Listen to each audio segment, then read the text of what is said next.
Hello, this is Richie from the Metal Cell Forums. I've got Evan, Jack, and Danielle. How are we, lads?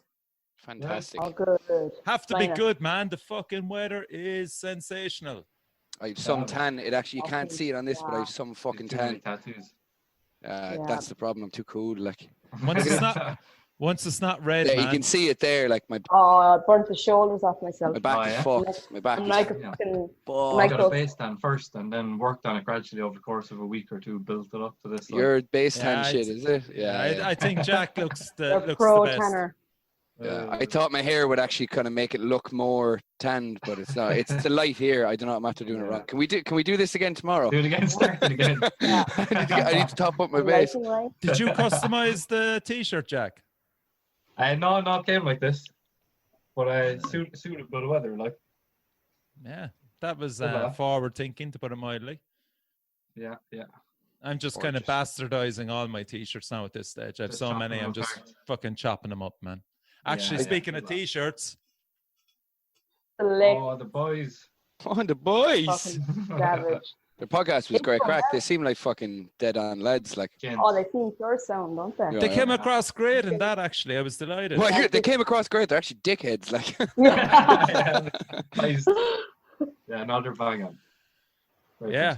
Jesus, it was just interesting to hear they had so much fucking trouble in one probably time period, of like 6-7 months. We're just kind of going, fucking hell, how is that possible? But shit hits the fan. I wonder, as the two of you obviously are in bands, you obviously can sympathize with it, but is there lessons to be learned from it by any chance? I guess you kind of like, with shit times like that, it really just comes down to you'll notice the attitude of your band and the people in your band if they're going to shit and moan over everything.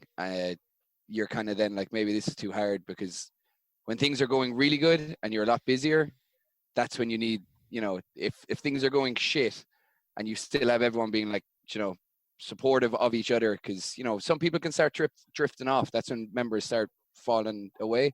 But if everyone sticks together during all that, it'll make it even better when things start actually going well. Yeah. You're inevitably gonna have run into unforeseen issues, like without shit hitting the absolute fan and everything goes wrong. Even outside of that, you're just going to come up against things you didn't expect to come up against as you go along.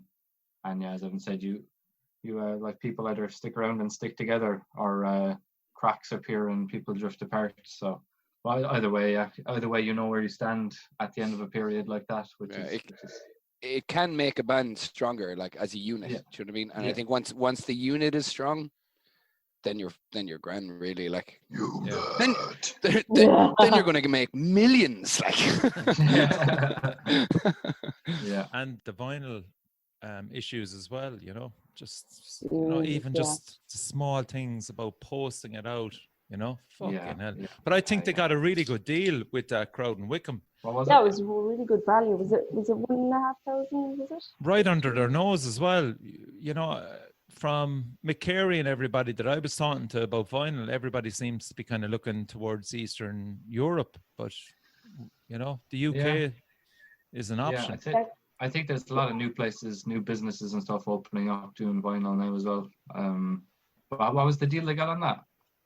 Oh, 250 for 250 copies, yeah, it was a really good price. Yeah. I remember Kieran was saying, wasn't he, on his podcast, was it 1,500 she paid? And that's for an album as well. That's double sided, Yeah. So yeah, exactly. But like, then the fact that like it's 250 copies is essentially the minimum you can do. Correct. Yeah. Well, you can do. There's places that do 100. There's monotype, but I mean, like, what you're going to sell them for, compared to what you probably will, to be honest. Like, I think vinyl will sell a lot quicker. A lot of bands will sell 100 even at gigs over time. They will, yeah. But it's just the amount of money you're going to get back for it, where if you're unsure, it's great, like, look, we'll get it on 100, or for limited, like if you were doing a split or something like that, 100 is great. But it kind of is more about, in the long run, how much can you maximize your profit, that you're not going to come out with a loss or just completely break even. So for the price that they got is great. I think Colin from Zora sent me the link to them about a month or two ago, just seeing if I'd heard him, and then I saw him on the podcast talking about it, like, because for so long you were very limited on where you can get vinyl. There was within the world there was very little actual places printing vinyl, and now that it's starting to become so much of a bigger thing, there is the market that people will start it up again. It's very it's expensive to do, you know, like vinyl's always going to be expensive, but I think that I know people that don't have a record player that will buy vinyl straight away. Do you know what I mean? And there's something about owning a physical copy of something as well, and especially something like vinyl where you're really going to see all the artwork and effort put into it. Like, yeah, it's a great point, and I just wonder how many people out there are really into vinyl properly that will actually, because I know a few that actually are so into it that they treat their record players like it's actually a piece of musical equipment, like a guitar and stuff. They obsess over it, you know. I thought you were going to say like a child, and I just imagine somebody trying to breastfeed a fucking vinyl player. No, far from it, man. We've all been there, you know. Only me. Tough luck. Yeah. But is it an obsession amongst musicians, vinyl? I think so. I know it's an obsession amongst fans. Music lovers, like. Yeah, it's an obsession amongst them, but is it an obsession amongst musicians? Is it as so important for a band? Like Evan, you're finished recording the whole lot. That whole thing is done. Yeah. How soon did the conversation come up about vinyl? Before we went recording it. Always. To be honest, it's something I've wanted to do. Everyone in the band, I think everyone in a band there's one thing of having it on a CD or digital download and everything is great, and I know you have to go with the times, but it was just happening, you know, like regardless of what we had to go through, we were just going to make it happen, you know. Like, I think again, it's that thing with the unit when things are going fucking shit. Everyone just like kind of comes together and like, right, we're making this happen, regardless of how long it takes, or because vinyl is a very time-consuming process as well. That's the thing. It's not. You can get CDs done up very quick and high numbers, but vinyl takes a while to do, and you're getting sent a test pressing. You might get 1 or 2 test pressings just to make sure that, you know, tracks are in the right order, that, you know, everything like that. So we'll just take that point. If you get a test pressing, how many in the band have an actual record player? In Worn Out? Yeah. Me. Yeah. And I'm sorry now for putting on the spot, but that's totally my point. The funny thing is Alex, I'm going to get in trouble. I don't care though. Okay. Alex loves collecting vinyls. He loves it, but like he's very like, he loves collecting things, like even with games, and like he'll have figurines that I'll pick one up and he'd be like, don't fucking breathe on that. That's €500 kind of thing. Like, you know, but it is, a lot of it can be like collectors, very much a collector's thing. Like people will buy vinyl, not even take the sleeve off it. And that's, I get that. I really honestly do. I love listening to them, but I won't shit on someone for using it as a collector's thing, because they are a collector's thing. Do you know what I mean? Like, especially when you're getting bands like smaller bands where they're only doing like 200 or 300 presses, like having that in, still in the what's the fuck, plastic casing? I don't know. I always rip it off straight away. So sleeve, yeah, I decided rip it off. So I don't know what the fuck it's called. Yeah, I just wonder. All over it, like. I just wonder, are a lot of bands just put under pressure to have that option for vinyl when there's actually sometimes there's actually no need. Just get the physical copy from me will be the CD. And, you can do your digital thing. Vinyl. God alone, they don't have physical copies of the EP. Do you know what I mean? And no one. There you go. Great example. No one bat an eyelid about that. Like, that's no one said anything about that. It doesn't matter. It's more just I don't know. Some people love it.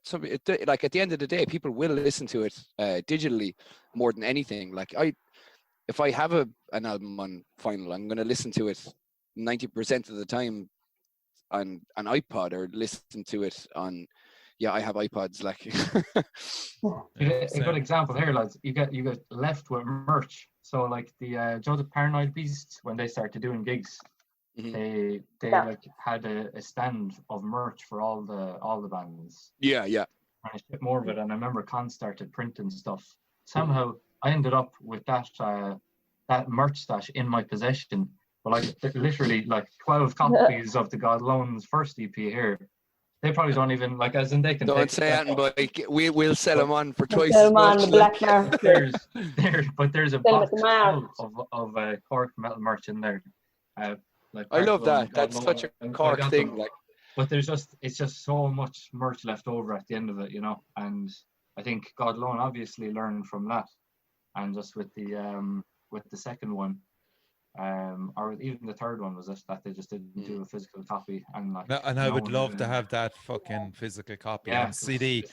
Would I be arsed if it was vinyl? No, I would rather the CD and just throw it into the car. The and vinyl thing isn't a thing for you, really. No, and I am old school. I mean, fuck it. Do you have your jacks in your wall and in your room is all the tapes? Yeah, it's cassettes. So. Yeah, I mean, yeah. So we'll say back in 86, 87, it was easier to get vinyl than CD, obviously, because it went out. Yeah. And then it was always a case of vinyl versus tape. You go vinyl. And then you're going through the years you're into the 90s, and then you're kind of going, well, vinyl is all good, but vinyl fucking scratches. Vinyl fucking warps. Yeah, and then when Walkmans came in as well, you could walk, like, you know, being able to walk somewhere and listening to it's a whole other thing. It's a whole other thing. Convenience then is what started taking over it, you know, like. Yeah. I am not bothered with vinyl, but I understand why people obsess about it.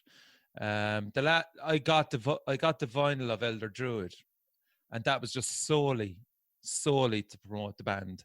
Yeah. Just to help him as well, you know. Otherwise, I had it on CD. I had it on fucking digital download, but I just said I'd support the band and buy it on vinyl. Yeah, I was not. You're sound. I'm sound. Is it kind of a thing as well, though, that it depends on the kind of genre of metal that the band are? Definitely.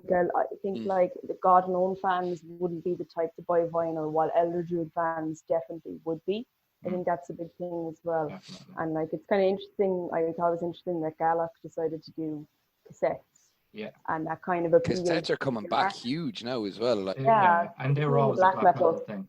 Yeah. Black metal, yeah. So I think it very much depends on that. That's a great point. Great point there. Like, the death metal and black metal kids, like from the late 80s, early 90s, grew up tape trading. True. Yeah. Like with Doom and stuff, I think there's a big kind of throwback element where you have a lot of kind of people looking back even as far as, you know, Sabbath and stuff, and there's that kind of vinyl sound that people are trying to capture, like, you know, more analog thing or whichever. But like but that's an interesting point then of bringing it into current day, like the current day scene. So you have a band like Worn Out, and I think it would be interesting to see like how you'd go with the vinyl, like how I know you said it's something you want to do, but I'd be very interested to see. I'm sure it will sell, like, but it'd be interesting to see how a hardcore audience would take a vinyl release. Yeah, I think as well, like, there's not to say in any way that I'm like, oh, we'll sell whatever. It's more, I think when it does come out will be at a time, I'm not going to tell because I don't know, but it will come out at a time now where during all this, I feel like people will be more inclined to want to buy something or come to a gig, or, you know, when it gets to a level that we can actually gig. Do you know what I mean? I've said it loads of times on this because for us, I just don't see, we'd have a burst of selling it online, which is great. Yeah. But the whole thing is, like, when we're at a gig, the amount of times, because we've released singles and we've done the download only thing, we've had them up for free, and there's people that will still pay money for that, and that still blows my mind. But it's that thing of like when someone comes up to your merch desk being like asking for, like, there's a guy in Kilkenny, Johnny's his name, and I hope he's listening to this, but we play Kilkenny, like Kilkenny of all places, and he was just coming up being like, when the fuck you getting vinyl? And like was just like staring at me being like, when are you getting vinyl? I'm like, so I'm actually doing it because he's bigger than me, so that's the only reason. I am so fucking scared of him.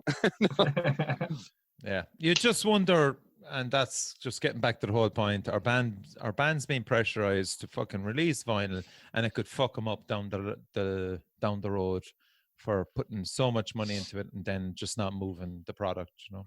Yeah. That's my worry. It's just a decision. It's just a decision. Like, you make your own decisions. If you do something out of pressure and you get fucked over, then that's your own fault, really. If you have to kind of have, I think it's like, if with vinyl, like even if I had 100 vinyl stuck in my house and we just bring it on tours and sell a few here and there, I think the want for what we have and just the belief that we have in the EP and everything is like, obviously we wanted it to sell. I think a lot of it will be online, people listening, like with different articles, different magazines, stuff like that. But at the end of the day, it's like there's going to be a thing checked off all our lists of having it on vinyl. That's a huge thing. There's selling it and there's worrying about that. We're not so worried about it, or not worried about it, that we think, oh, we'll sell them all, it's fine. Like, we're not putting ourselves on any pedestal or think we're better than we are, but we're just confident in what we can do with the release when it does come out and how we can push it, that the amount of vinyl that we're planning on doing won't be sitting in a house for fucking a year. How far away are you? How far away? I'm not going to say anything, just because it'll probably be a situation where they're collecting, we'll have them a good bit before they're even announced. Oh no, I'm not on about vinyl, but how far away from an actual release? Don't know, honestly. Still unsure. It's done and dusted, everything. Oh yeah. So, the thing is done. Nothing back. There's no artwork is done. No, they're ready to rock. Yeah, ready to go. Really. There's a few. There's moving cogs that are outside us. That, you know, so it's not just like we could be like, oh, we're ready to go now, but there's other things that need to be in the same. Everything needs to be ready to go a good bit in advance. And again, the main thing is we have to tour. Like, we releasing this, so it gives us a push to get better gigs, and that's how I see releases. So we get bigger and better shots. Yeah. Because I actually hate recording. Like, I know we touched on it, lads, but I'm sure, like me, you're all watching bands releasing still through this shit period where nobody can tour. Fair play to them, man. Yeah. What's your opinions on that? I mean, and you're the prime example. Worn Out have it done, dusted since when? When did you finish the whole product? When was it actually done, dusted, and ready to rock? In an ideal world, you could have released it when? Done and dusted, I'd say like 2 months ago. Everything, but like, again, for a release like that, there's a lot of planning ahead. We'll say if you had all your tour dates, the whole lot. When was the EP originally supposed to be released? May, June? Well, we were hoping more for like August, September. Oh, okay, so it was still a good bit back. Okay. Yeah, because again, like, there was a lot of plans that we have that we're not, like, even with it coming out now, we don't want to just get rid of that and try to get it out as quick as possible, because we can. It's like we have the plan that we know will do us what we hope will do us well. Do you know what I mean? Yeah. So as I said, there's plenty of other bands, and I mean, you have to admire them just releasing it out so much. Like, and oftentimes it'll make me nearly just second guess what I'm doing.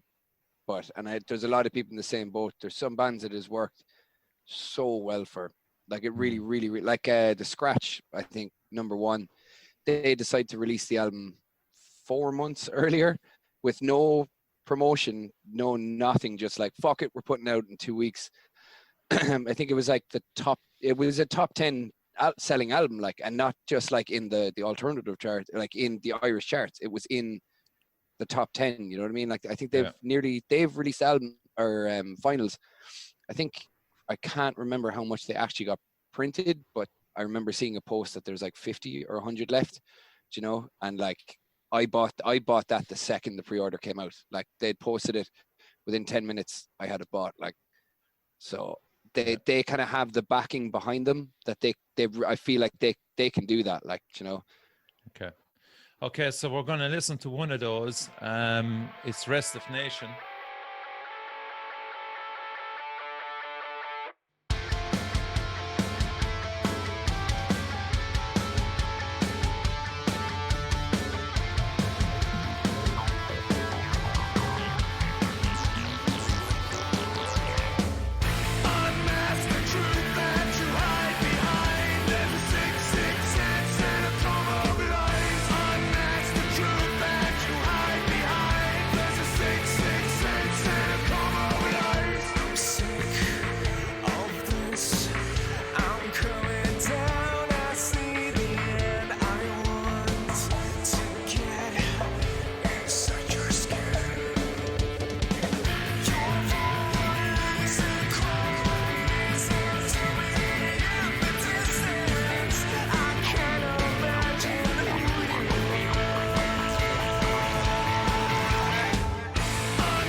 Okay, so that's it.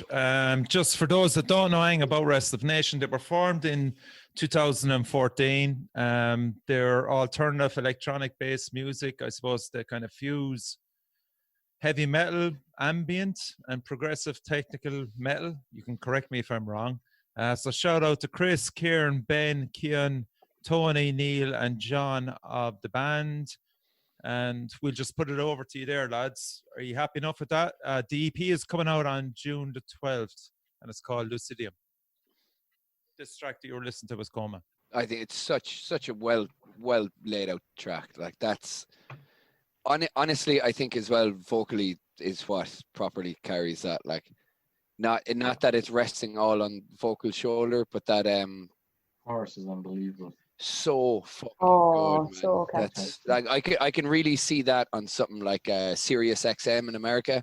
Like, I could see that on genuine heavy rotation for that. Do you know what I mean? That also would be so good in something like a Need for Speed game, or actually, you know, it's like I get like the second I heard it, I'm like, that's like there's a huge market for that sound, and it is very different to a lot of other bands in Ireland, which is great to be able to, like, straight away that they stand out.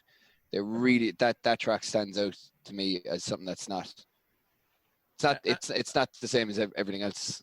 Yeah, I think you got it there and it is a sound more so. They're not exactly heavy metal, but they kind of flirt in and out of it.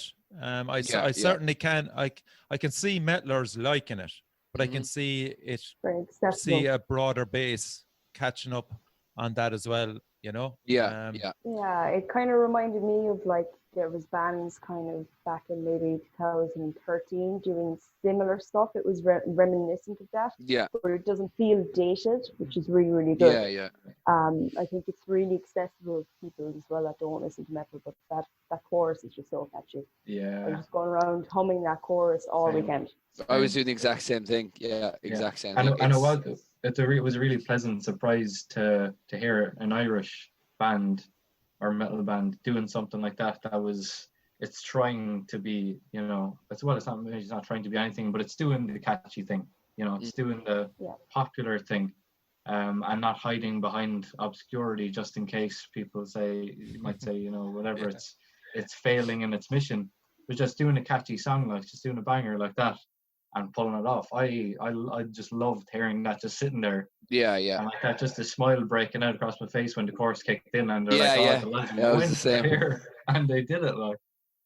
It's a song I can't wait to hear live. Like, to go very much so. Yeah. Can't wait to see it live. Anthem, Would you be surprised if it was played on the radio? I wouldn't think so.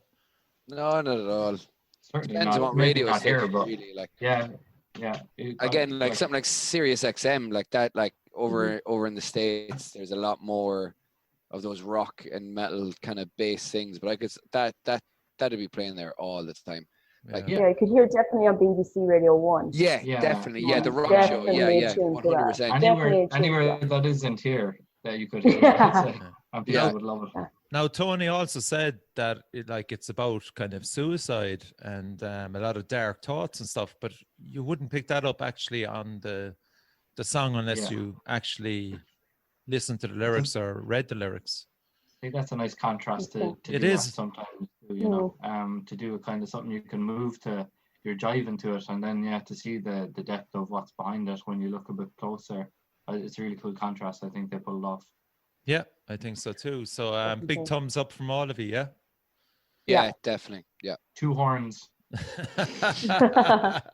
The next track is from Neon Empire. They're Dublin based again. They're electro metalcore, and they have a new EP out as well.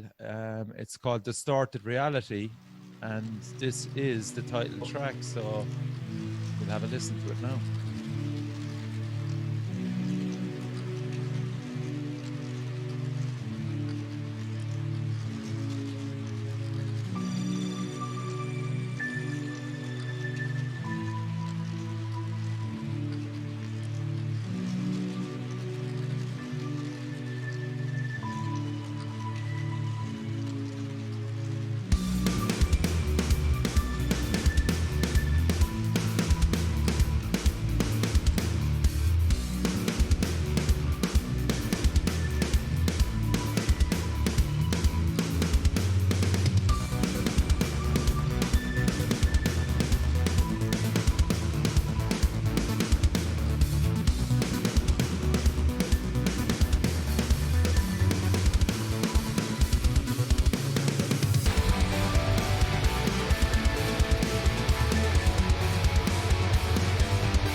Okay, I'll give you some information. Okay, so they're a four-piece from Dublin.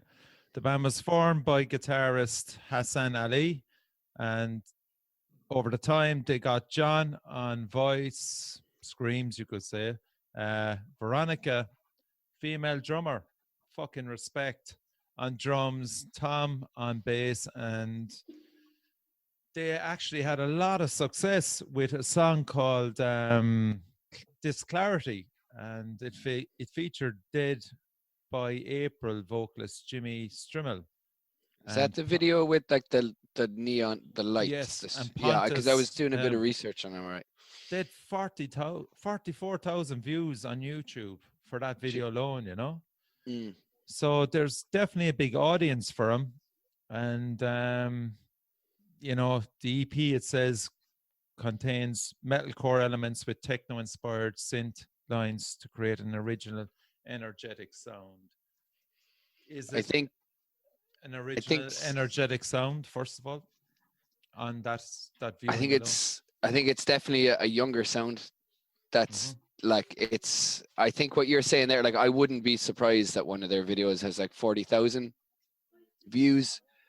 Not something I would listen to at all, you know, but I'm well aware of that there is the market for them. Do you know what I mean? Like that 40,000 thing just doesn't surprise me. Like, but it's just, I'm not the guys they're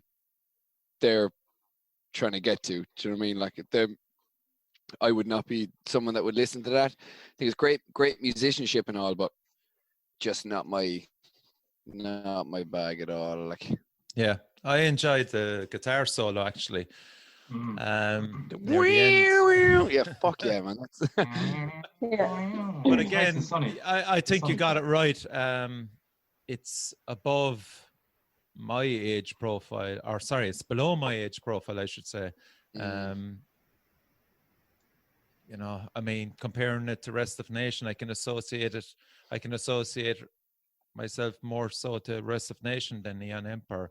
But again, I can see it reaching a different audience. Completely. Yeah. I think it would very much appeal to people who are into like the newer Bring Me the Horizon, that kind of vibe, Parkway Drive, that kind of as well, like kind of to echo what I was saying about Rest of Nation, I can hear like 2012 EDM, electronic dance music influences there at the start in particular. So yeah, it wouldn't be my taste either. Like, I wouldn't have been the biggest fan of the clean vocals in it. But definitely I think there's a big audience for it. Even more so in the UK as well. Yeah, I got that as well. I feel like if they reach, there's people somewhere outside there's, you know, 13, 14 sitting outside a shopping center right now that are just listening to that on the phone being like, this is the best thing I've ever heard. Yeah. And fair play. It's done well for what it is. I think they could like trim down one or two parts, all right? Just to kind of maybe get more intensity into the track as a whole. I thought it was are you saying like, let's say the intro thing where it was I thought it was instrumental the first time I heard it. The intro and then the build up to the solo. There's just a few parts there where, again, comparing it to Rest of Nation, if you could just trim down some parts, it would just contain a lot more intensity, I think. So just those kind of songwriting nuances sometimes can make something pop a bit better, but it's good. I'd say they know what they're at mostly there with that. Like, yeah, I think this is us looking at it on people that aren't into this type of thing, being like, "Would you change it to make it like what I like?" You know? Which is not what they want. Like, yeah, do you know what's interesting as well? Guess who produced it? Me. Oh, I know it. There's fucking Josh. Josh. He mixed. Yeah. It sounds great. Like, I'm not. Yeah. It sounds great. Yeah. He did a great job. Do you know what I mean? Like, it sounds. Yeah. I'm not giving about the sound of it. Like. No. I'm just saying it's interesting that Josh is known for his metal productions, and I feel like he's fairly broad though. I feel like he can do a lot of. I feel like I think it's a lot of heavier bands are going to him, but I feel like if like an acoustic, I'd love to hear him do something like folk, just completely. Because yeah, he definitely can, and I'd like to see what he would do to it. Like it sounds great. Again, the production is very. I think when you're getting into that younger style, like even with the kind of gent thing, production is such a fucking huge thing. Okay, stop it there, right? Explain gent. Now we came across it before, but I think you need to explain gent for the older listeners, we'll say, of the show. What is gent? Gent, I think, hit its like prime in maybe 2013-ish. Maybe I'm probably something younger, older. Maybe so around a bit before that. Yeah, like you're getting bands like Periphery where it's super technical. A lot of it is like kind of it's a lot of it is groove, like an open rhythm, odd time kind of groove thing. But then you're getting like these beautiful kind of clean vocal things on top of it. Like there was different versions of gent where it's like the really heavy gent that almost came out of like a deathcore thing. But then you're going to like Periphery where there's cleaner vocals and it's like bounce. It's basically pick a series of 3 or as many numbers as you want and do it in triplets. So if it was like 2 and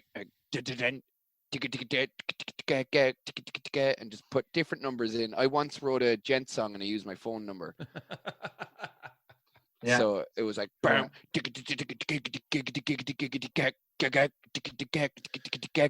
it's just I think it's for me it's like the kind of start with Meshuggah, I think. But it's like gent for me is like Meshuggah becoming a genre and it not being anything really like Meshuggah. See, I'd put Meshuggah just as tech metal. Where gent like so has you its wouldn't own call thing. Meshuggah, you wouldn't call Meshuggah gent, but anytime I ever heard get your head kicked in like gent, I was just like, this is just like Meshuggah, only it's not as good. Or, not as like just it's just like leave Meshuggah. Do you remember? But do you remember like gent? Like it was fucking huge. It was the only thing that like was everyone like, and there's still some bands that I listen to that would be like Chimp Spanner. Do you remember them years ago? Like this also is like gent goes hand in hand with good production of like when people have been able to. A lot of it was like guitarists that were doing like from home. This was like 8 still putting out 7 strings and stuff.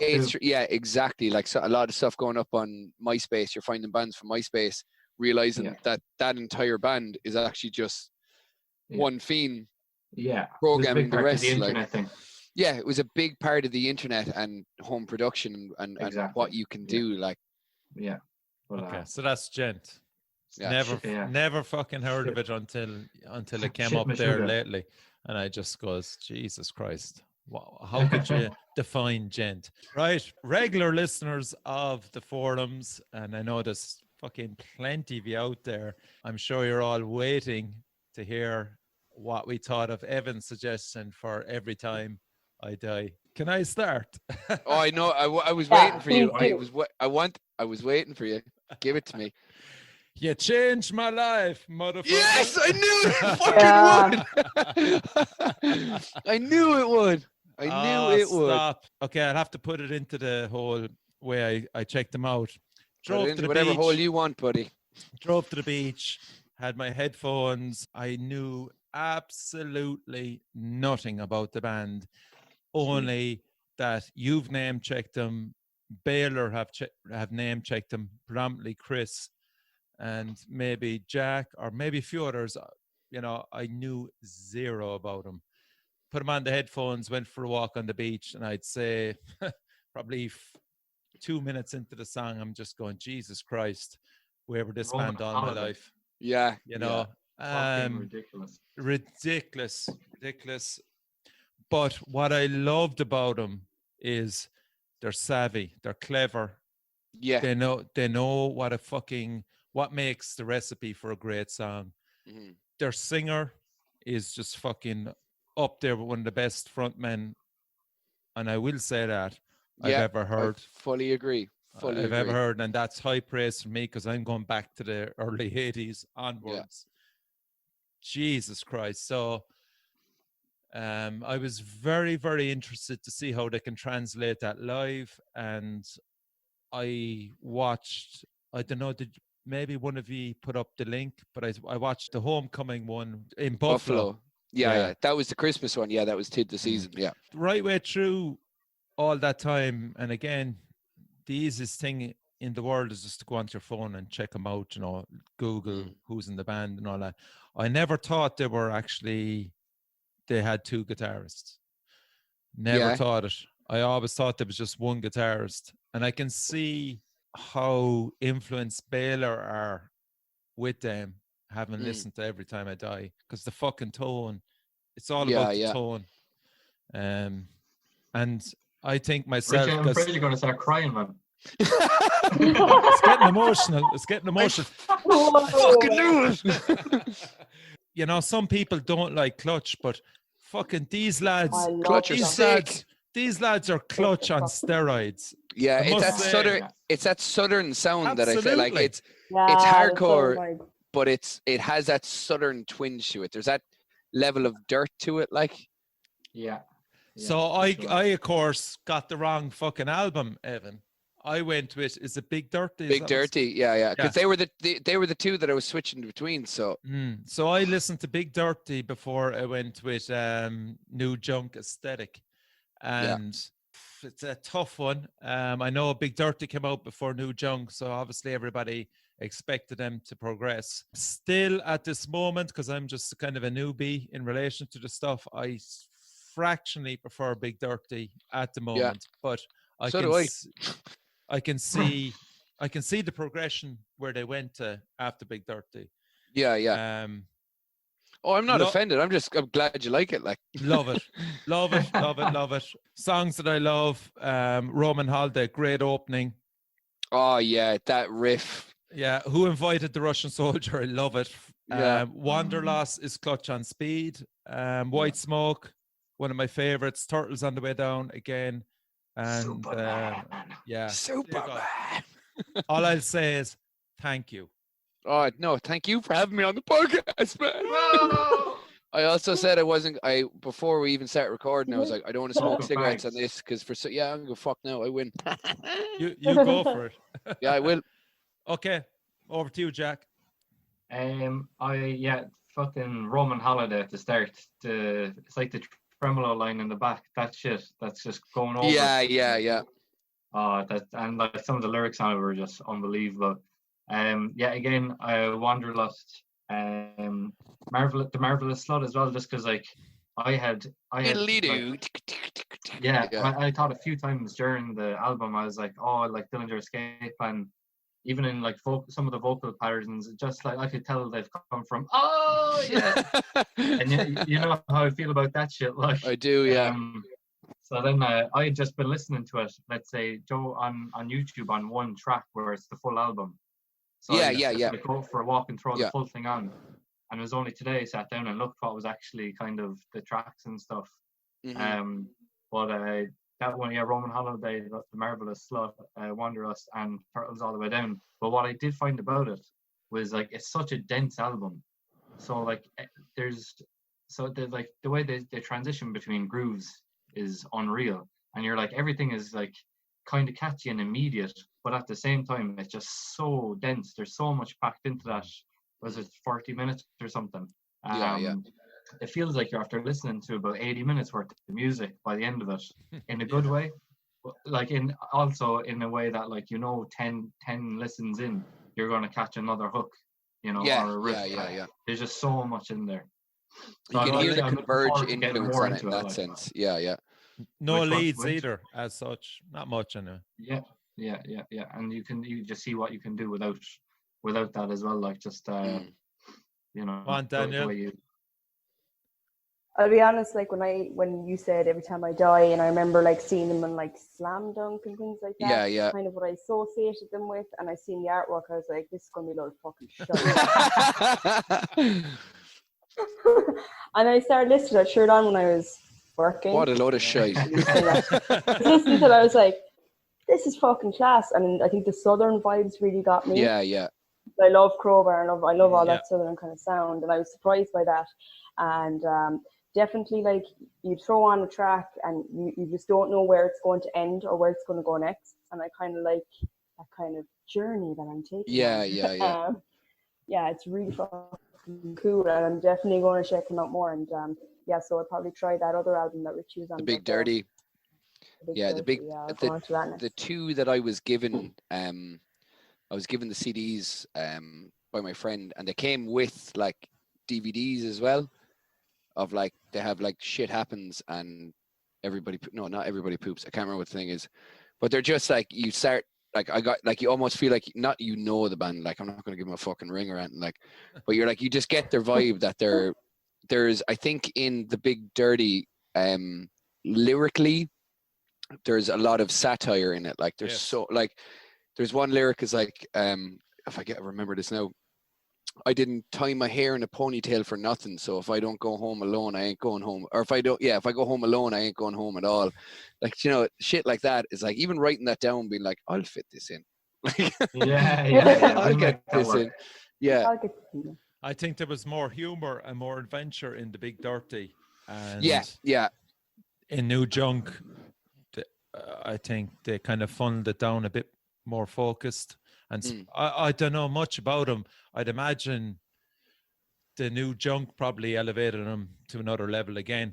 I think don't know. I think it was. I think it was the New. The thing with Every Time I Die is, they've, like, so many massive bands have supported them, and they've like had the longest career. It's like 20 something years that they've been like constantly touring, but they have this thing that they're not going to go with a major label. Like, they have their best mates. They'll be best mates with all the biggest fucking bands. Like, Metallica know them. Like, they probably have their, like, they know them all. They're just fucking, they seem like real, like, proper road hogs. Like, but they're an institution of a band. Like, yeah, like, I can't imagine it could happen though, because they have a new album coming out and they've been putting up tiny clips of it, and it's going to be phenomenal.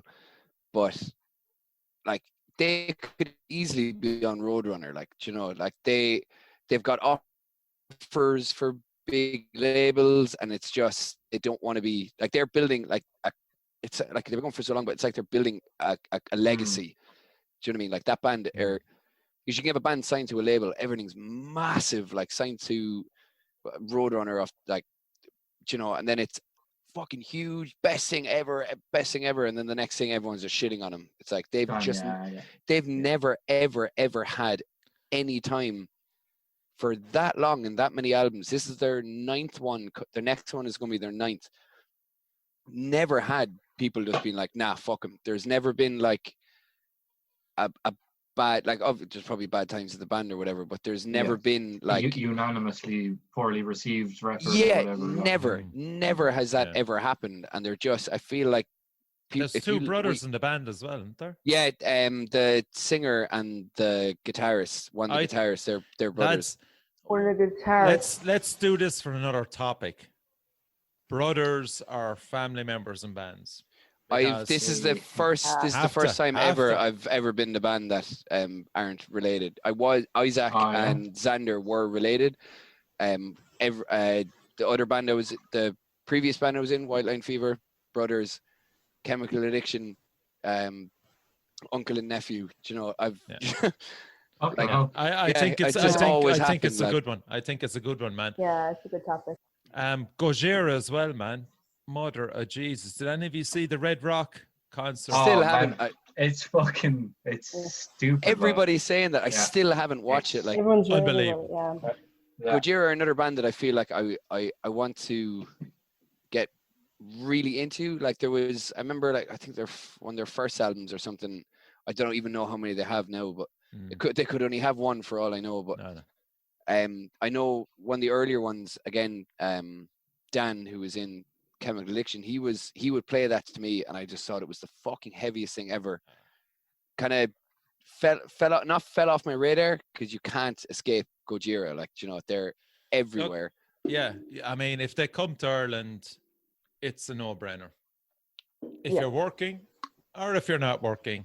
I feel like that's a gig I will go to. Like you take the holiday. Yeah. You take the pain of yeah, the holiday. without a doubt. Yeah, without a doubt. I feel like they're a band now that so many people that I know swear by them. Do you know what I mean?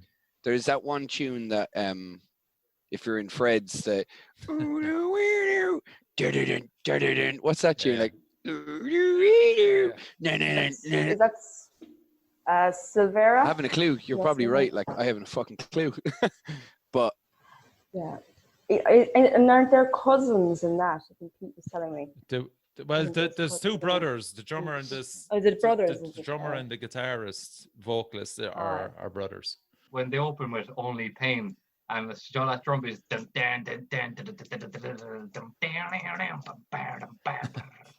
it's unbelievable. The Scratch covered Gojira at Knockin' Sockin'. What? They opened with a Gojira I just remember that. Okay, so the main subject of tonight's podcast is the unwritten rules of heavy metal. I had so much fun. I had so much fun with this. I'm going to start this off with one there now straight away. Go on, boy. You can't wear fucking sunglasses. Dude, boy, you can do whatever the fuck you want. Fuck them, like. That's straight away, Richie. That's one there you can't wear sunglasses. You can't wear sunglasses. Yeah, you can't. On them shadows. He is. He's a bop off. What are you talking about? You know it. You know it.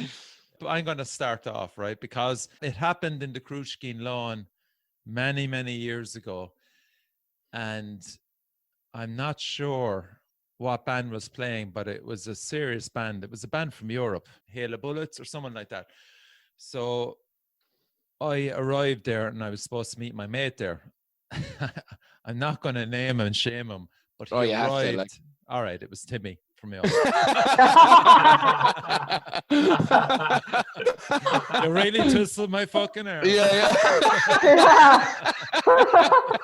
That was difficult. He arrived at the gig with a fucking jumper on him. You do not go to a metal gig with a fucking jumper on you. Right? What do you mean go with a jumper on you? Like, what about hoodies? Like, no, this is a fucking knitted jumper. Oh, like a cardigan. No, it's a fucking jumper with a fucking pattern like on a it. shirt. Sweater, like. It's not a sweater, it's a jumper. Lads are getting confused. Like you wear to work. Xander Collin plays. I get you. Just Xander plays gigs with, and I've said it to him every time he plays them with fucking like jumpers. It's fucking hot up there. Like, whatever about it being hot, it's just fucking not on. It's just you don't fucking wear a jumper to a fucking heavy metal gig, right? I've never heard that. No, I've never heard that. So anyway, so he arrived wearing this navy jumper with this kind of zigzag pattern that basically your mother would have fucking knitted back in the 80s, and stood there alongside me, and I'm looking at him fair going, play. What the fuck, man? Have you anything underneath it? Like, and he's there, what? Like, you're wearing a jumper. Take the fucking jumper off. And he's going, I'm grand. And I goes, dude, take the fucking jumper off. This is embarrassing. And then to our right, there was like 3 or 4 kind of dudes looking at him and looking at me, and I'm going, oh my God, there's something else going on here. So, who are they? The fucking fashion police, like. This is it, though. Nino. It looked like the fashion police wanted to kick the shit out of him, basically. Fuck the fashion police, boy. So Timmy walked off and headed down to the Jacks with the jumper on him, and straight away 2 of the boys of the fashion police, as you want to call them, came up to me and they went, "See drug squad, see DS." Absolutely not. I'm not DS. Well, your fucking mate is, because he looks like DS. I'm going, look, I've asked him to take the fucking jumper off. He will take the jumper off. Oh, so my God. It'd be different at a festival if you're coming with a fucking Ireland jersey, or like a rugby jersey and a cap asking, do you guys have any ecstasy tablets? Fucking narc. Yeah. So there is my unwritten rule of metal. Don't wear a fucking jumper at a heavy metal gig. To me, Richie, that whole experience sounds more like something that would happen in like a biker gang or some shit than a gig, like. But it's very Sons of Anarchy. Sons of Anarchy, yeah, definitely. Okay. I think the one thing is like bands, people wearing their own bands t-shirt or merch or anything like that. That was such a fucking, growing up, it's like if you ever wore your own band's t-shirt, it's like that's while playing live. Well, no, not even well played. Just you can't like if you're playing a worn out gig and you're wearing a worn out t-shirt, you can't do that. Man. Well, I just shorts but you can't. I mean, like to be honest, you can't even wear it around though. Nah, fuck it, boy. Not a t-shirt. I wear a worn out hoodie every so often because I fucking like it. It's a nice hoodie, like. And at the end of the day, and I hope there's someone that's listening to this now that's offended, but go fuck yourself. I'll wear whatever the fuck I want. And I remember it had that was like, because like I fucking paid for all of them. Do you know what I mean? Like we all fucking paid for them. So you're saying to me you would wear a worn out t-shirt at a worn out gig? Not a t-shirt. No, not a gig. I'd wear a worn out hoodie. No. Like I mean, Zora do the thing where they all wear oh yeah, actually that's a good point. I think I remember like I was there with yeah, who knows? Yeah, the uniform. But I was like, oh yeah, I think something about that was cool. But I'm talking about just your day-to-day life. And I remember like I've hung out with so many bands that like I look up to, being like, fuck, and the boys are wearing their own, they're wearing their own fucking hoodies, and I'm like, you can absolutely do it. And like I remember there was one time I was out and I had a worn out hoodie on, and someone was like, well, are you wearing your band's hoodie? And I was like, yeah, I am, yeah. Okay, cool. Like, do you want to not talk to me because of that? Fuck. I will do what the fuck I want to do at the end of the day. Okay, and I love our hoodies. Like, Danielle, give us one. Give us an unwritten rule. When a brother falls in the pit, you pick that brother up.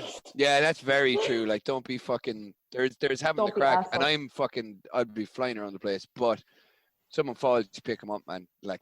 Or you don't be throwing fucking arms and elbows in the fucking pit. There's nothing worse. Hardcore dancing thing. You hear that now, Evan? It's not me, boy. It's not me. I just come from the top rope.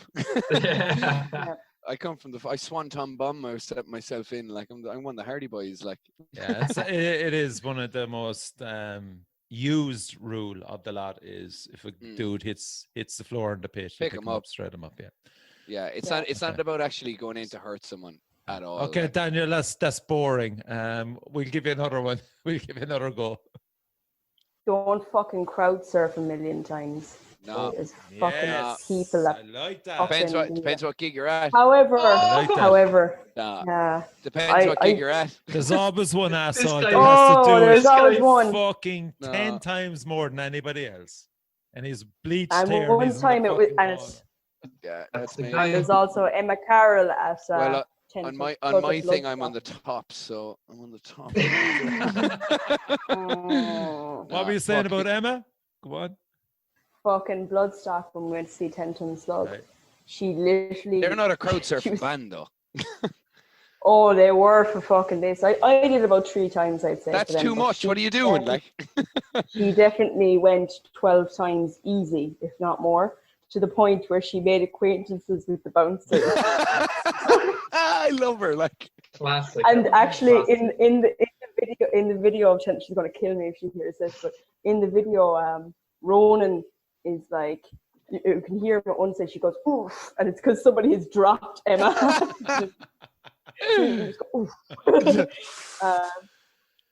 Yeah. So don't over.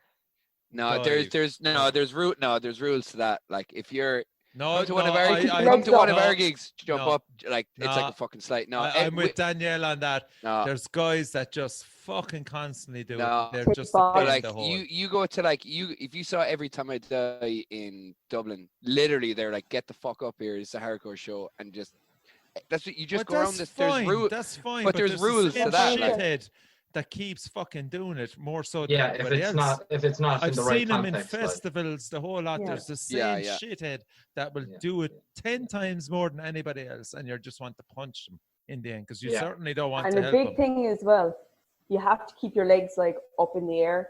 There's nothing worse than getting a belt of a boot. Oh yeah, no, you spread yourself like Spread the legs. Yeah. Spread the legs. Spread the legs. Up in the air. Go on, Jack. just one that springs to mind. I had nothing prepared now, but like the thing I have in mind is don't be a spa.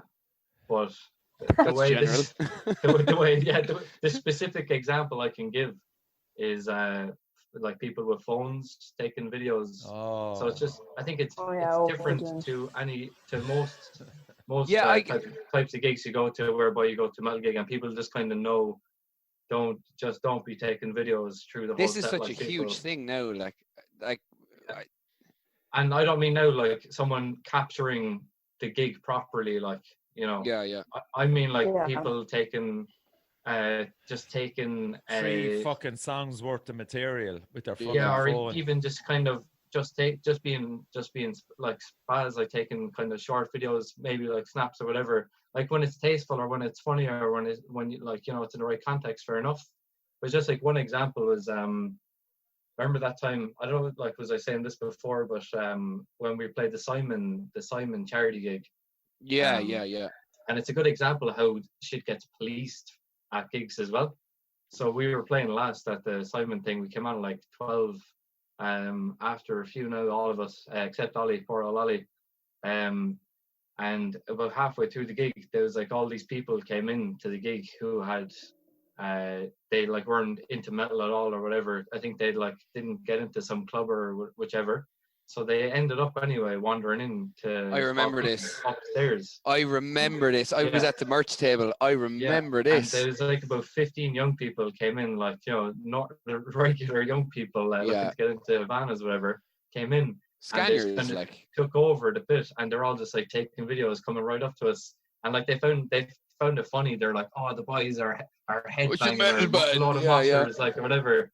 I thought it was hilarious, because I was like, man, this is just like unless something kicks off now, this is actually grand. But like the metalheads at it got fairly annoyed at the lack of respect or whichever. They're like, which is fair enough. Taking videos in their face. So I think that was just a good example of how it was like a no-go, don't do this at a metal gig, and it happened, and it was actually policed, like, you know. But did they not? No, I might be wrong at this, but did they not start like being really? There was some girl there, or was it? Yeah, there was an incident afterwards where. Yeah, that's what I'm saying. Yeah, then get the fuck out, like, do you know what I mean? Yeah. But it ended up kicking off. Like, I hopped into the crowd like midway. I remember. I remember that. Yeah. Was it your sister? Was it? My sister. I was like, I wanted to be sure. To put their phone away, and like the big fucking kicked off. And you just stood in between them while playing, like. I just hopped off. Yeah. I have a classic one. Don't bring fucking food to a heavy metal gig.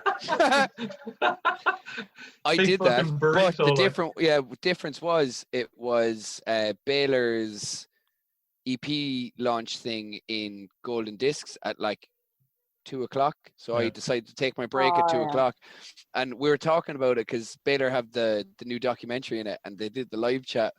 And the second that gig came up, I was like, loads of us were like, "Do you remember the smell of Evan's garlic cheese chips?" And I was like, "I was on my fucking break. What do you want me to do?" Like, but again, to go back to like people videoing, I get that people are, and this is something I've like had for years. Like, I get that people are like, "Oh, they don't like it, blah, blah, blah." But someone that's playing a gig or at a gig, I don't give a fuck what anyone else is doing. If I'm into what's going on stage, it's so easy for me to just fucking move up, just tune it the fuck out. If you're really here, if this is what you really care about and you're here, someone else's fucking phone isn't, it's different now if they're in front of your face, but just ask them to move over.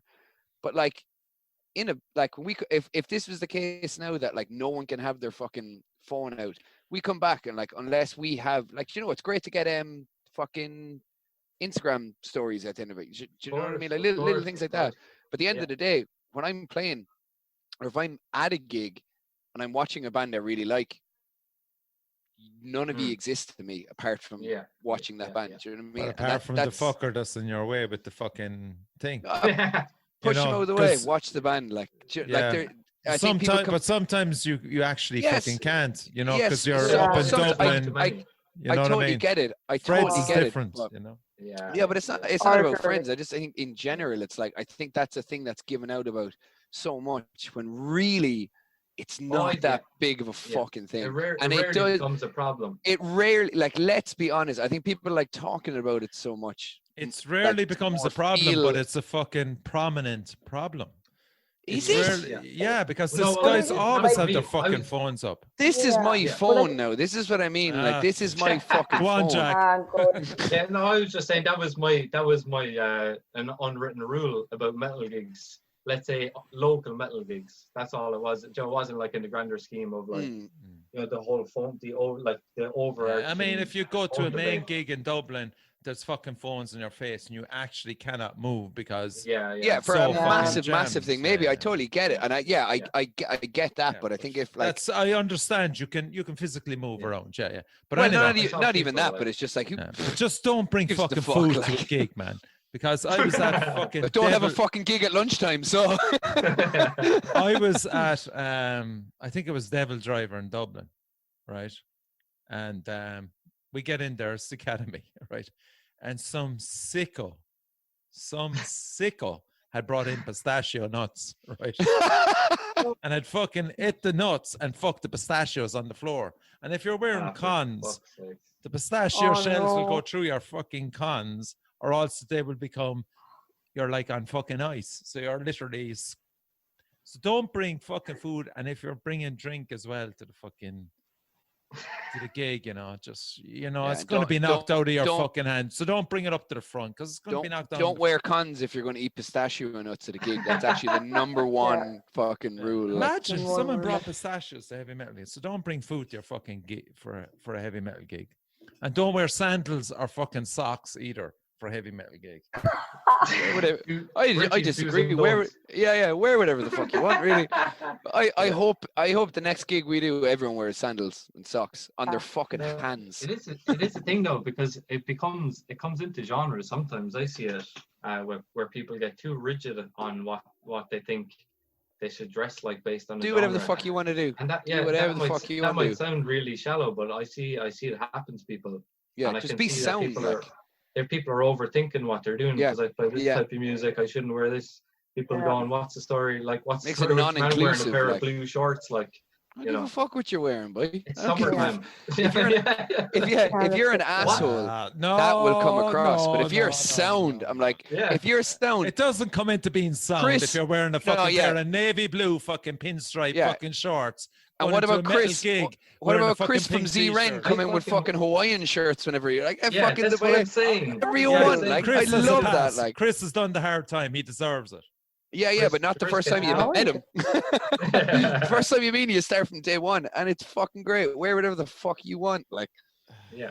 On that, my dad actually was on about when he went to see Queen and Slane, and he said back then, like, slip-on shoes were fucking all the rage, and he fucking ended up coming home with only one shoe because the fucking slip-on shoe was left in Slane. So yeah, when we went back to see Metallica there last year, we said we'd try and find out. It was his first time back as well. Don't wear slip-on shoes to metal gigs. I wore these to fucking Slayer and Obituary them, and halfway through I was fucking in the mosh pit and I kind of gone, fuck, I'm down a shoe. There you go. That happened to Isaac at Every Time I Die as well. He had to go up at the end of the night. The band that were taking things down were Higher Power as well, which are another unbelievable band. But he came up holding a shoe, being like, Did you see the other shoe? And the lad just burst out laughing. Behind the drum kit, they just threw him back his other shoe, being like, yeah, we found your shoe. Like, and he was like, oh, thanks. And then just walked off and bought his shoes. Like, he was like, yeah, fuck it. Like, I had a great time. Also, don't wear a patch or a t-shirt of a band that you don't know fuck all about. Oh, yeah. Big no. Don't wear the t-shirt. I don't think there's any band t-shirt that, like, that's alien to me. That's more of like a like Penny's thing, like where they have like their Nirvana t-shirts and shit. Where like you could bring it into that.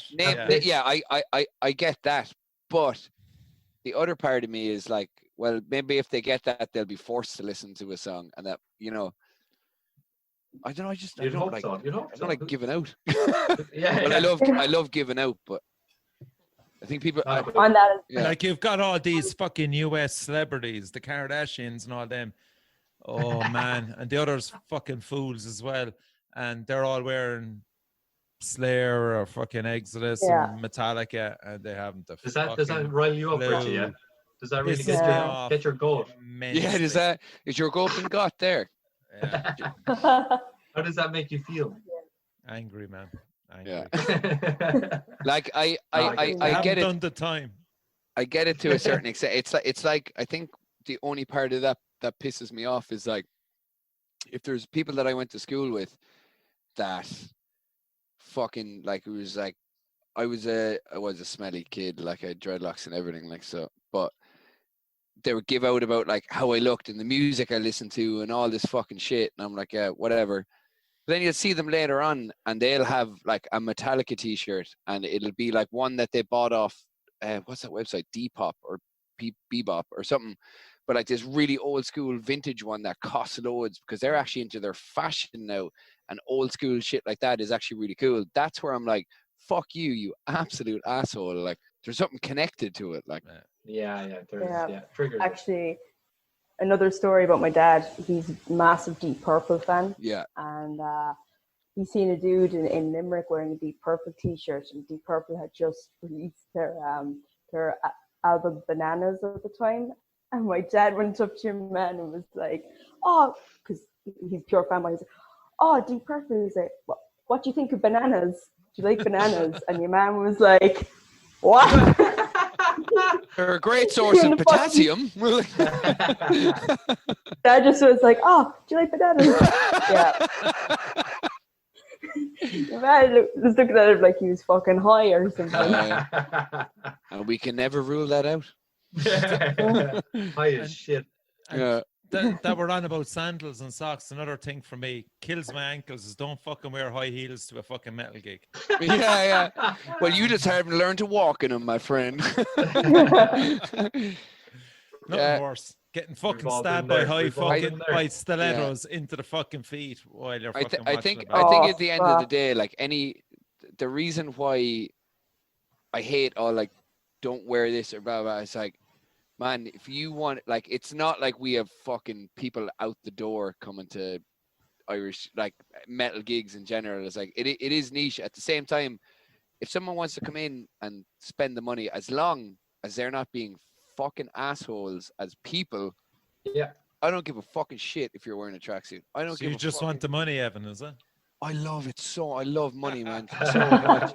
But like do lots of things. in general, care, it's like man. we that's what people. We can't give out about like being like, oh, you can't do this, you can't do this, you can't do this, and then be like, oh yeah, no one comes to gigs. It's like, yeah, because you're making it so awkward that I feel like I'm going to do something wrong. But these are the unwritten rules of metal, Evan. Well, I'm never, ever, if anyone writes them down, you can go fuck yourself. Like, I'm going to put on my own band's hoodie there now and be like, fuck everyone. No, it's a good point though. And I think it comes into genre sometimes a bit as well. Like, an example that comes to mind is the band Happy Alone. Like, while they're not metal, I think they're an unbelievable Cork band. Like, they're an unbelievable band. But like the fact that they're coming out of Cork, I think is phenomenal. And like they're wearing tracksuits. Not to mention that's their vibe. Like But yeah, like whatever about people, and even like whatever. But are they metal? Like, the people are no, but there's like I think they're savage. Like I'm the exact same, man. Body bags is. Body bags unbelievable. Like, Lucifer there, but like I cleaned the mold off my old house's room listening to Body Bags. Like, that's the first time I heard it. I was like, I love this band. Like, they're savage. Like, they featured on the last Bring Me the Horizon. I suppose they're like bi-curious then. Yeah, no, yeah, but the thing is, well, like maybe like in not musically, but like they might. What I'm saying is, like, with a genre thing, they might fall like within the, as in they somehow come on the radar. Electronic and metal will go in some way hand in. I'm like very like when you add like an electronic element into like heavier stuff, I have a natural thing to just be like, don't like it. Like, but like but I try to fight that, like. This band are just like being, basically the point is though, this band are being themselves, they're a savage outfit, and I would go into one of their gigs wearing a fucking Crowbar hoodie and expect it not to be an issue at all. Okay. Yeah, so totally. So that's the called reverse psychology. And he did like it. If one of them, if one of them came into a Corrosa gig, they shouldn't have to change to feel any different. Yeah, like totally. At the end of the day, there's unwritten rules. This is what we're getting to. So if they arrive into a Corrosa gig wearing a fucking pink top, blue fucking pants, and yellow fucking runners, I'd hope straight away. I'm wearing a tie-dye. I'm wearing a tie-dye Dylan Escape Plan fucking t-shirt. They stand out, but they wouldn't be hostile. That's all of us here. But like, you're talking about the fucking, the stonewart fucking. Does anyone have a piece of? Does anyone have a piece of paper and a pen? Does anyone have a piece of paper? We'll write these rules and fucking scratch them off right now. 2 tablets. Yeah, 2 tablets. What about this one? Maybe. Always. I think there should be 10. What about this one? Don't ask the band repeatedly to play your favorite fucking song. Oh yeah, no, fuck yourself. Go fuck yourself. That's just ignorant, like. No. That happens more. Yeah, that's so fucking ignorant. Do it, like. Awful shit. Jack, have you ever had it that someone like you play a song and then later on the set someone like shouts the song they know of your band? You're like, yeah, we played that already. That was just the one thing you knew.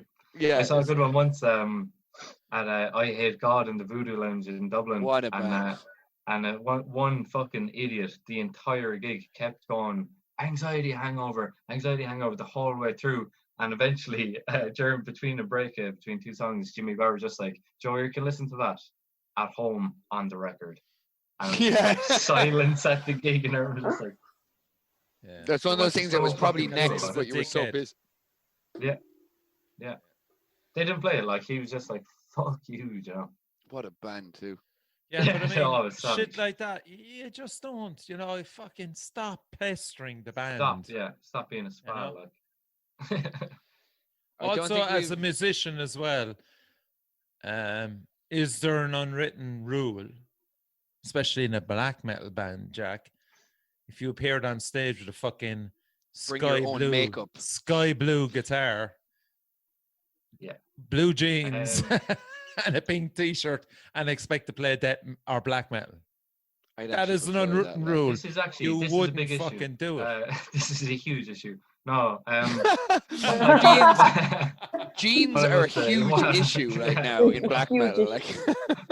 But no, it really is a thing that like you have a lot of the really like top European black metal bands, and even some of I know some of it's like post black metal or black gaze, whatever, Deaf Heaven, but like even remember Evan, one of your friends, Sasha, was like he was friends with the lads in Der Veganer Freiheit. Yeah, and they play like the most vicious black metal, but they just wear like jeans and t-shirts. And he brought that up, how he enjoyed going to a black metal gig, not being necessarily a black metal person, and just watching lads in jeans and t-shirts playing this absolute, it's incredible black metal. Yeah, it is. A lot of modern bands do that. So there's a lot to be said for that, and it's good that just people are dressing as themselves as well, like, which is grand. But there was that band. Did you ever heard? Like, I remember there's this band that like this again, like back in the day where you open Kerrang and you're like, oh, 3 inches of blood. Oh, they sound like they're going to be fucking sick. Like I kept seeing them. Finally got the internet, listening to them. They're fucking Viking metal. And I was like, you fooled me. I was like, I thought you guys were going to sound good. Just doesn't work. A shout out to Wayne as well, who gave out to us. He messaged me the last time we talked about Viking metal, and he gave out to us. But sorry about it. It's shit. You're wrong.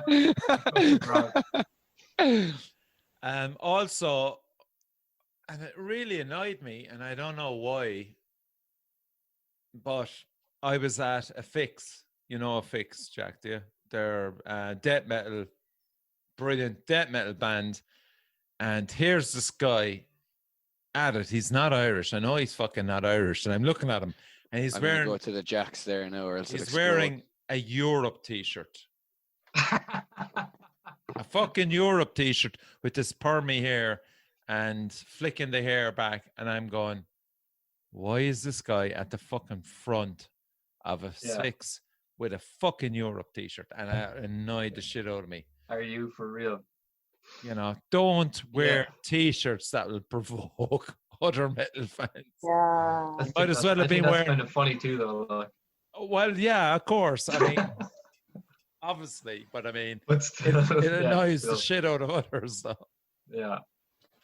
Yeah, that's the thing. Like as well, like people turning up who have clearly no interest and just annoying other people. Yeah. Like I remember I went to, it was Conjure and Baylor in Fred's, and when Conjure were on, there was this guy, and I think there was a group of them, and they weren't Irish again. Don't know what they were over for, and there was one of them out of his tree, but he was just going around like touching everybody and like fucking wrecking everybody. Said to the point where I actually left because it was near the end, and I was like, I can't handle being around this guy anymore. Yeah. I have to go. I've come across a few absolute dickheads like that around. Like when we played the our album launch, there's this guy, and he like, I don't know what his buzz is, but like he just kept fucking, even during sound check, he was coming up and he was like, you know, what was he like, doing at sound check, like floating around the place, and I was just like, the guy is out of his mind or whatever. But then he started putting his foot up on the stage, and his foot was. Can you actually rule me out at this stage in case? Yeah. No, you were there. You saw this actually, Richie. You saw this. I think your man like put his foot on my pedal board during his antics of him pretending to be like some that's sort of rock star. That's a fucking niche. During the sound check. And I was like, here, man, get your foot off the pedal board. And he was like, oh, Joe, I'm having a bit of crack. I was like, yeah, but get your foot off my pedal board. And, that's like, blatant niche. Yeah, like 10 minutes before we went on. And I remember, I think you were floating around, Rich. You were just like, oh, what the fuck is after happening there now? But it's just like ridiculous shit. Like, or the fucker that lingers on the stage. He makes it up to the stage, and you expect him to dive. You have to go. Yeah, you have to go. You got to go. Then he stays. He stays for that extra. That's the worst, man. That's worse than Evan's guy on the keyboard last time. That was sick. That wasn't bad. That was class. Epica was the name of that band as well. Like. Yeah. So glad I found those videos too. Like. It's the worst thing you could ever see, Joe. I was watching a video. Actually, remember Evan, Alex from Tomb shared it. A Magruder grind live video. And, yeah. There's lads just on stage the whole time, but at the start there's a guy on stage for about 2 or 3 minutes, and you can see the band just looking at each other, going, "Yo, is your man serious?" Like he's just on the stage. You're still here, You're still you here. may as well be in the band, like at that, Joe. A featured artist. I think the longest I ever stayed on a stage was for Baylor at Knockenstocken, but in my defense, I was wearing a fucking gorilla suit. And the second I was basically supposed to come out, hype people up for a minute less and jump, but then like a band comes on, so the smoke came out, and I remember saying to Chris before, it's like, don't pressure me to jump because I can't see in this fucking thing at all. And I remember just going, being like, I have no idea what's going to happen now, but I'm going. It's an unwritten rule, is don't buy anything from the merch booth until the gig is over instead of at the start, because you're stuck then with the merch watching the band. And you're like, I don't know. Yeah. Oh, on your own thing. You people get screwed on shit getting sold out as well. Yeah. That's it. Like with the Siege, you have to buy it. Yeah. Oh yeah, that's a great example. Yeah. True. Yeah, you're fucked. Yeah, remember we went to see Sleep in Desert Fest. So like seeing Sleep in London, and they were on at 8. So we got there at like 7, or maybe it was even, I think Wolves in the Throne Room were sporting, so we were in a bit early. But I'd say we were there 2 hours before Sleep came on, and like it turned out their merch stand got set up at about 3 in the day, and everything was sold out by about 4. Oh, And they weren't playing till that night. So when people are streaming in, everything was already cleared out. Like, Gone. so Like, yeah. Depends. Like sometimes I would say at a festival like Roadburn or something, sometimes as well, or if you want to get the T-shirt of the festival, stuff like that is like might be an exception. But in general, yeah, if it's at a local gig, wait till the end of the night. Wait till you're hammered and just buy a load of shit. Local gig, definitely. I bought this like the second I went in, and I think I had a bag. No, I didn't. I put the 2 of them on top of me. I knew I was going to be, no matter what I was coming home with, was going to need to be washed twice. But I was like, I'm getting it now while it's still there. Like, this was Dillinger Escape Plan's last ever tour. Like, this was it. So I was like, I'm getting it straight away. I'm not waiting around till after when everyone's hammered being like, I'll actually buy a t-shirt. I was like, no, I'm getting one now. Like, yeah, for sure. What about the one about don't talk about a band, we'll say, that are playing on the stage, but you know fuck all about. They're a fucking great band. I've seen them loads of times. And then somebody fucking just pulls on it and go, really? How many times? Like, I always wonder about people like that. They just go, they're fucking amazing, but have you really seen them? listened? Yeah, I think one thing I hate is, one thing I hate so fucking much is I've no problem like when you're watching a band, turn to someone being like, that was fucking sick. Yeah, I like that. Yeah. But then I know people, and I'm not naming names because I will get in trouble.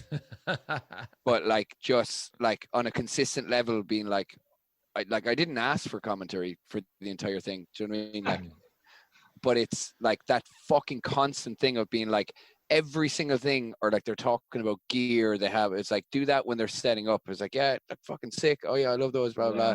When the gig is on, let me fucking watch it. Like, I'll turn to you. I'll say like, that sounds fucking class. Like, you know, and like, yeah, cool. But that's about all the kind of interaction I want to exactly. That's all you have want with other people during it. Like, go away. Yeah, but there's people that are like fucking, oh, yeah, I love the band. No. It's like, fucking hell. Thank God you're here, because I wouldn't have realized that they were playing a gig unless you were telling me constantly that the gig is happening. Like, I'm like, that really gets me. And I've done it before where I start, like, I'll be talking to someone, like, and if I'm doing this, it's a sign, like, I just leave me alone, let me watch it. Like, yeah. Any other ones? I'm after coming up with a shitload. You've done zero research, lads. I'm fucking disgusted with you. We're trying to quash these. Yeah, I'm just trying to make you out to be an asshole. Like, hateful shit. What about the other fuckers that are on the phone non-fucking stop? Actually, talking on the texting. phone. Oh, fuck me! They just wrecked my head. Yeah, I had a good one once. I was at a gig in Fred's, and someone was chatting to me about the band, like you were saying there, Evan, while the band were playing, and I was actually trying to watch them, and they were telling me about the band, but they were so hammered they were also on their phone at the same time as they were screaming about the band. No interest in anything. But they were on Tinder as it was all unfolding, and there were a lot. So I was just standing there, just after like my first pint, going, Jesus Christ. But I've actually and I'm just looking at this person that's like, you know, on Tinder, like right in front. It's funny. I've genuinely like seen, like, 'cause you'll see it out of the corner of your eyes, like, but I've seen lads at gigs in like Fred's. I've seen Dally as well at the Christmas thing, like, all this fucking crazy shit's going on. They're going through Tinder. I'm like, it's like, I mean, like, fuck. I don't use it, but fair play. I don't know how engrossing it is or how fucking obsessive it is, but I've seen lads that are just like, I also, and I'm not going to mention the band either, there was a band on just before us, and I was like, you know, swapping over stuff, helping the drummer take stuff off, and he literally goes to me, he was like, this is in Dublin now, handed me his phone. He's like, will you just hold that there for a second? I'm holding his phone, and his right symbol, like, yeah, no worries, bud. And he's just like straight on Tinder, and I'm like, so you think the gig went well? Yeah. Like, what do you already had it opened up, like? Yeah. I'm like, yeah, she looks cool. Like, what do you want me to what do you want from me here? Like, so do you like her? Swipe right for you? Yeah. What way is like swiping right as well is? Jesus, I have That no way. clue, and I'm fucking relieved I don't. I haven't a clue, but is right not meaning that the screen flows to the right? If that makes sense. Yeah, so if you flick to the right, you're like, you want to match. That's the match. Yeah, I thought it was the other way around. Did you do it for him? Actually, lads, that reminds me of a fucking class lyric in a local band, Magna Pinna. I think it's another pop song, but they have that they had like the lyrics of that are about Tinder. So it's like swipe to the left. They actually, yeah, it's so good. Like the first time I picked up on that, I was like, oh, the boys. Okay. Like, Okay. great lyric.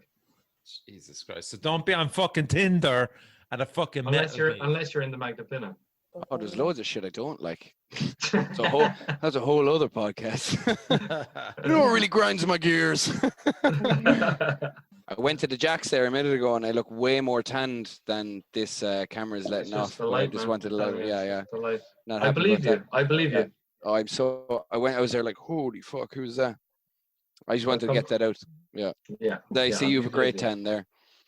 Does none of you actually still kind of hoping to jam together or anything like that? No, we can from the 8th of June.